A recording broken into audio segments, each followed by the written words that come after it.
안녕하세요. 티몽입니다. 이 주간 이슈 하이라이트라는 컨텐츠가 벌써 1년이 된 컨텐츠더라고요. 제가 2019년 2월 4주차로 이슈 하이라이트를 시작을 했는데 이 주간으로 제가 무슨 일이 중요하다라고 생각한 것을 정리하고 여러분들에게 스터디를 함께하는 형식으로 전달을 드리면 함께 쉽게 이해하고 나도 더 많은 것들을 맥락을 이해하고 세상에 흘러가는 것들을 볼 수 있겠구나라고 생각을 해서 시작을 한 건데 돌아보니까 어느덧 1년이 되어 있었습니다. 다 여러분들이 꾸준히 봐주신 덕분에 계속해서 발전해 가면서 제공을 할 수 있었던 컨텐츠였던 것 같고요. 그리고 이 주간 이슈 하이라이트의 제목이 그리고 내용이 항상 세 가지 한 주에 중요하다고 생각한 것을 정리해서 가져오는 거다 보니까 이걸 종합을 해서 지난 한 해 동안 무슨 일들이 있었고 반복적으로 자주 등장했던 중요한 일들은 무엇이 있었는지 거기에 혹시 어떤 또 맥락이 있지 않을지 한번 정리해보는 주간 이슈 하이라이트 지난 1년으로 돌아보는 뭔가 연간 이슈 하이라이트 느낌으로 컨텐츠를 또 진행할 수 있지 않을까라는 생각이 들더라고요. 그래서 이 컨텐츠는 제가 라이브 방송 때 간단하게 주간 이슈 하이라이트 제목들로 알아보는 이런 일도 있었지 하는 것들을 한번 진행을 해보려고 합니다. 라이브 방송도 많이 봐주시길 바랍니다. 그리고 지난 한 해 동안 감사드렸습니다. 그럼 계속해서 2020년 3월 4주차 이슈 하이라이트 시작해보도록 하겠습니다. 첫 번째 이슈는 슈퍼 경기 부양 빼놓을 수 없겠죠. 이 얘기를 다뤄볼 거고요. 두 번째로는 가시화되는 실물 경제 타격에 대해서 조금 더 자세히 알아보도록 할 겁니다. 그리고 마지막으로 갑작스럽게 벌어진 일이 있었는데 바로 중국이 모든 전 세계에 향해서 빗장을 거는 일이 있었는데 이 바탕에는 어떤 이슈가 있는 걸까 알아보다 보니까 양회 얘기가 나와서 함께 알아보도록 하겠습니다. 그러면 첫 번째 이슈 진행해 보도록 할게요. 슈퍼 경기 부양 법안 미국과 전 세계라고 볼 수가 있겠는데요. 미국은 2조 2천억 달러의 슈퍼 경기 부양 법안을 만장일치로 통과를 시켰습니다. 여기엔 약간의 잡음이 있었지만 그것은 생방송 라이브에서의 재미로 남겨두고요. 이 2조 2천억 달러라는 수준은 한국 돈으로 약 2,700조 정도 수준의 경기 부양 법안이 통과된 것인데요.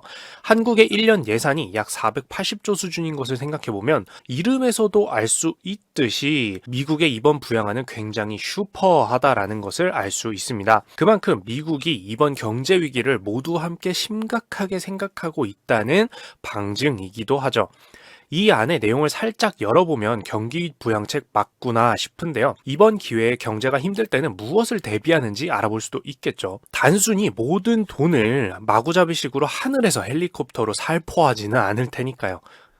상상해보면 조금 기분은 좋긴 하겠네요. 그러면 이 슈퍼 경기 부양의 첫 번째 내용으로 개인과 가족에 대한 현금 지급 2,500억 달러입니다. 한국 돈이면은 약 307조 원 수준이죠. 우리나라 예산의 거의 3분의 2를 넘는 수준이라고 할 수가 있습니다. 자, 이 돈은 경제 침체로 생계 위협을 받을 수 있는 국민들에게 직접적으로 지급될 돈으로 보입니다. 정말로 지금 당장 이 경제 위기로 생계 위협을 받는 사람들에게 생계에 필요한 생활비를 지급할 목적으로 편성되는 부분이라고 할 수가 있겠죠. 그리고 두 번째로 실업보험 확대 2,500억 달러 수준인데요. 이 실업보험이란 것은 이제 경제가 침체되면서 직장을 잃게 되는 사람들에게 지급될 돈을 위해서 미리 돈을 마련해 두는 확대해 두는 것입니다. 경제가 침체되면 직장이 모두 힘들어지는 것은 당연한 예상 범위고 나는 지금 월급을 받고 있으니까 괜찮다라고 방심을 할 수가 없을 텐데요. 그러면 이 사람들이 직장을 갑작스럽게 잃게 됐을 때 해고가 되었을 때 이 실업보험에서 실업수당이라는 것이 나가서 그들이 다음에 직장을 구할 때까지 몇 개월 정도의 급여, 즉 수당이 나가도록 해주는 자금을 확대하는데 2,500억 달러가 편성되었습니다. 사람들의 해고에도 대비를 하는 거죠. 그리고 세 번째로 기업 대출에 대비하는 3,670억 달러입니다. 약 451조 원 우리나라 돈으로 수준인데요. 이건 진짜로 우리나라 예산이랑 맞먹는 수준이죠. 자, 얼마 차이도 안 나고. 어쨌든 이 돈은 기업이 돈이 없어서 위기 상황에 내몰렸을 때 기업에게 대출해주는 용도로 존재하고 있습니다. 결국 기업이 망하게 되면 당연히 직원들도 앞서 본 것처럼 실업을 하게 되는 거고 그 기업이 갚아야 했던 빚도 못 갚게 되고 파산을 하는 것이니까 연쇄적으로 또 그 돈을 못 받은 기업들이 타격을 받을 테고 결과적으로 은행들도 타격을 받을 테고 그렇게 되면 점점 더 큰 타격이 스노우볼 즉 눈덩이처럼 불어나서 큰 타격으로 더 다가올 수가 있기 때문에 이것을 애초에 막기 위해서 그 기업들을 위한 대출을 진행할 돈을 편성해 놓는다라고 보면 되겠습니다. 기업의 파산에도 신경을 쓰는 부분이죠. 자, 그리고 네 번째로 주 지방정부 지원 1,500달러인데요. 약 184조 원 수준입니다.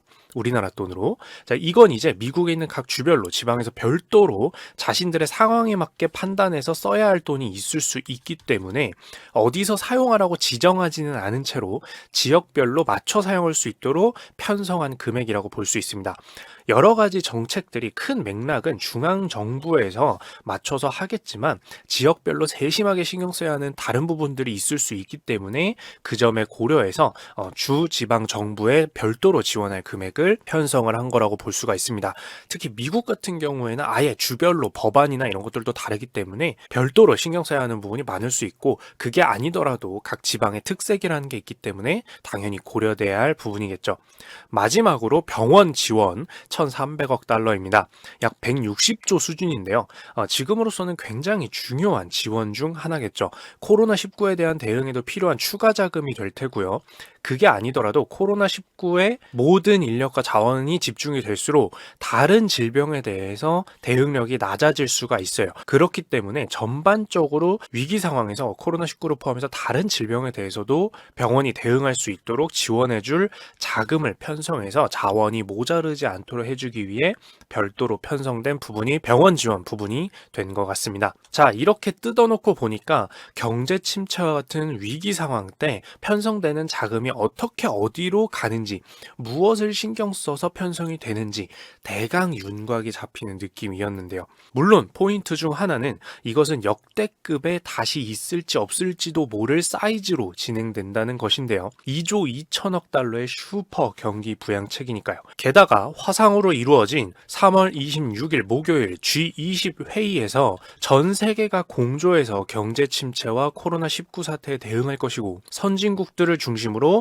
전 세계에서 5조 달러 이상이 경기 부양에 투입될 것으로 알려져 전 세계적인 초슈퍼 경기 부양책이 3월 4주차 동안 화두가 되게 됩니다. 참고로 이 5조 달러면 우리나라 돈으로 6천조 원 정도가 된다고 하니까 어마어마한 크기인 거죠. 자, 이렇다 보니까 2020년 3월 4주차의 세계 증시는, 투자 시장은 여러 가지 나쁜 경제 지표가 계속해서 발표되는 와중에도 상승을 했는데요.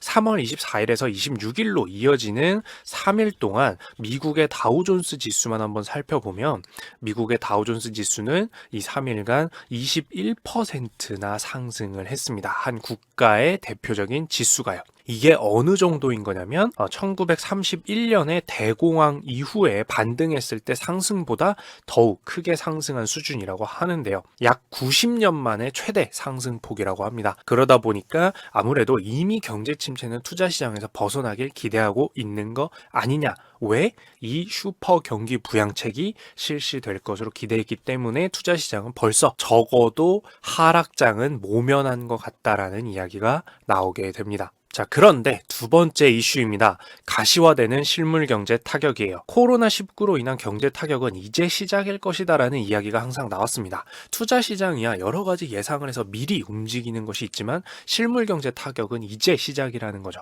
쉽게 생각해서 우리나라 한국이 그나마 나은 상황이라고는 하는데도 불구하고 집단 모임을 맘 편히 할 수가 없게 되고 재택근무가 활성화가 되면서 거리에 사람이 줄어든 것만 봐도 사람들의 경제활동에 제동이 걸릴 것은 너무나 당연한 사실임을 알 수가 있죠. 그런데 이것이 전 세계적으로 퍼지고 상황에 따라서는 이것보다 훨씬 심각하게 아예 외출이 통제하거나 하는 정책도 펼쳐지고 있습니다. 예를 들어 미국은 외출 금지령과 더불어 비필수 사업장 폐쇄 명령이 전국적으로 퍼지고 있는 추세인데요. 정말 필요한 사업장을 제외한 사업은 모두 문을 닫아주기를 명령을 한 것입니다. 가장 유명한 뉴욕을 시작으로 펜실베니아, 일리노이, 캘리포니아, 코네티컷, 뉴저지, 워싱턴 등 들으면 알만한 곳들을 포함하고 있는데요. 지난 3월 26일에서 27일 미국의 코로나19 확진자 수가 중국을 넘어설 정도가 되면서 어쩔 수 없는 조치인 거 아니냐라고 받아들여지기도 했습니다. 자, 그런데 이 비필수 사업장 폐쇄 조치를 하게 되면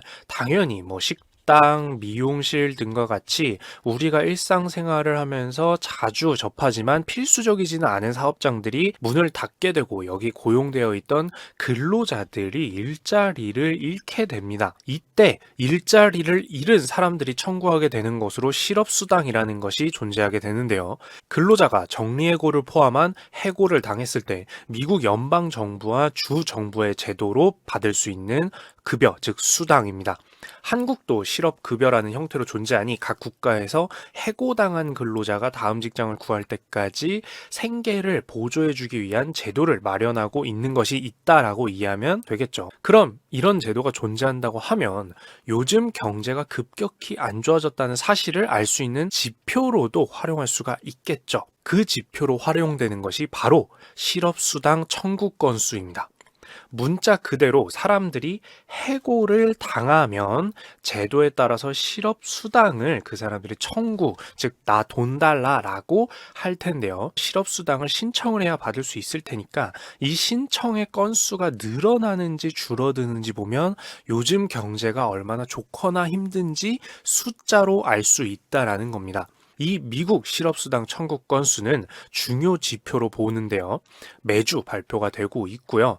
2월 1주차부터 3월 3주차까지의 흐름을 보면 보시는 바와 같이 2월 1주차 약 20만 건 정도고요. 2월 2주차는 21만 건, 그리고 쭉 흘러서 3월 2주차 21만 건, 그리고 3월 3주차 약 28만 건으로 대략 20만 건 정도가 매주 청구되고 있는 것을 볼 수가 있습니다. 대략 1만 건에서 2만 건 정도의 차이가 있지만 거의 20만 건에서 머무르고 있는 것이 최근 미국의 실업수당 청구 건수라고 할 수가 있죠. 다만 3월 3주차 요때 살짝 청구 건수가 늘어난 것을 볼 수가 있는데요. 약 28만 건으로 상당히 늘어난 것으로 볼 수도 있지만 그 외에는 어쨌든 거의 비슷했다라고 볼 수가 있습니다. 그런데 이 28만 건으로 증가한 것도 작아 보이게 그린 이유, 바로 3월 4주차 지난주에 미국 실업수당 청구 건수는 바로 328만 건이었습니다. 자릿수를 잘못 입력한 거 아닌가 싶은 정도의 숫자인데요. 33만 건도 아니고 328만 건이라니, 네, 자릿수 잘못 입력한 거 아니고 제대로 입력돼서 발표된 숫자입니다. 본래도 각 분석 기업에서 전문가들은 코로나19 사태에 따른 봉쇄 조치, 셧다운을 고려해서 주간 신규 실업수당 청구 건수가 약 250만 건 정도에 달할 것으로 보기는 했습니다. 예상치도 상당히 높았죠. 정말 큰 악영향일 것이라고 예상도 한 거죠. 보통의 20만 건에서 250만 건만 해도 10배 정도니까요. 그러나 이 예상조차도 아득히 뛰어넘은 숫자가 청구 건수로 알려지게 됩니다. 이 328만 건의 실업수당 청구 건수는 이 집계가 시작된 1967년 이후에 최악의 수치고요. 지금 말고 최악이었던 경우도 알아보지 않을 수는 없겠죠. 또 언제 이후에 최악일까? 과거 최악이었던 주간 기준 최대 실업수당 청구 건수는 1982년에 2차 오일 쇼크 10월 당시에 69만 5천 건이었습니다. 40년 전과 인구, 제도 교육의 차이도 물론 있겠지만 그럼에도 불구하고 1982년 당시 2차 오일 쇼크 이후에도 압도적으로, 이것과 비교해도 압도적으로 높은 328만 건의 실업수당 청구 건수가 이번에 기록이 된 거죠. 자, 이것만 봐도 전염병과 같은 것이 얼마나 실물 경제에 큰 영향을 미치고 사람들을 경악하게 만들 수 있는지 알 수 있는 부분인데요. 다시 한번 말하지만 본인의 목숨에 지장이 없다고 해서 감염에 노출시키는 것이 절대 올바를 수 없다는 것을 상기시켜주는 부분이기도 하죠. 자, 이 외에도 소비자 심리 지수라는 것도 존재하고 발표가 됐었는데요.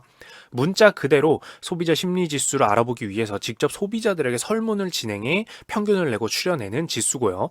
100을 기준으로 높으면 좋을 것이다, 낮으면 나쁠 것이다 라고 볼 수 있는 지수입니다. 자, 3월 27일 현재 시간 기준으로 미국 미시간대에 따르면 이달 미국의 3월에 미국의 소비자 심리 지수는 89로 2016년 10월 이후 3년여 만에 최저치로 떨어졌습니다. 바로 직전월인 2020년 2월 1보다 크게 밑도는 것인데다가 예측 대비 어땠는지가 중요하죠. 본래 시장이 예상한 것은 90 수준으로 나올 것으로 봤는데요. 이 90에도 못 미치는 숫자가 나와서 보통 일이 아님을 소비자들도 느끼고 있구나라고 알 수가 있습니다. 자, 물론 이렇게 큰 실물 경제 타격이 진행될 것이기 때문에 투자 시장에서는 이미 그만큼 큰 하락폭을 맛본 것일 수가 있습니다. 그렇기 때문에 이렇게 최악의 경제 지표가 나왔으니 하락할 것이다, 앞으로 하락할 것이다 라고 단순하게 생각을 할 수는 없죠. 이미 이 경제 지표들이 이만큼 어느 정도 떨어질 것을 예상하고 그동안 마이너스 30%에 가깝게 폭락을 한 것일 테니까요. 그리고 이 실물 경제 타격을 예상하고 전 세계가 돈을 풀기 시작한 것도 투자 시장에 긍정적으로 영향을 미쳐서 정말 한 치 앞도 알 수 없는 상태다라고 할 수가 있을 것 같습니다. 왜냐하면 투자 시장의 예상이 반영된 것이 정확한 것일지도 과도했는지에 따라서 앞으로 별일 없이 회복할 수도 있고 더 떨어질 수도 있기 때문에 중요한 거는 계속 지켜보면서 투자 시장이 어떻게 반응하는지 하루하루 1시간 단위로 예의주시할 필요가 있는 게 포인트다라고 할 수가 있을 것 같습니다. 참 힘들죠? 이래서 변동성이 큰 시장은 투자자들을 피곤하고 피로하게 만든다라는 이야기도 나오는 겁니다. 그러면 마지막 이슈입니다.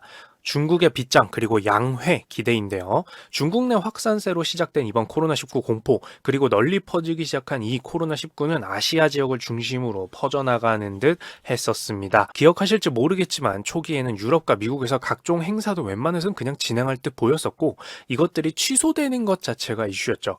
지금은 취소되지 않고 진행하면 안 좋은 의미로 이슈가 될 판입니다. 하지만 이제는 세계적으로 코로나19가 퍼져버렸죠. 3월 28일 낮 기준으로 미국 누적 확진자 수는 10만 4천여 명에 달했고요. 아메리카 대륙뿐만 아니라 이태리는 8만 6천 명, 스페인도 6만 5천 명, 독일도 5만 명으로 유럽에서도 폭발적으로 증가를 하고 있습니다.